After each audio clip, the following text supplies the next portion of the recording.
ನಮ್ಮ ಕೂಡಲ ಸಂಗಮನ ದೇವ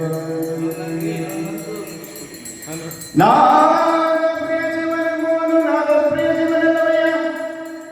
ವೇದ ಪ್ರಿಯ ಶಿವನೆಂಬುವನು ವೇದ ಪ್ರಿಯ ಶಿವನಲ್ಲವಯ್ಯ ನಾದವ ಮಾಡಿದ ರಾವಣಗೆ ಹನಿಮುಷವಾಯಿತು ವೇದವನು ಓದಿದ ಬ್ರಹ್ಮನ ಶಿರವಾಯಿತು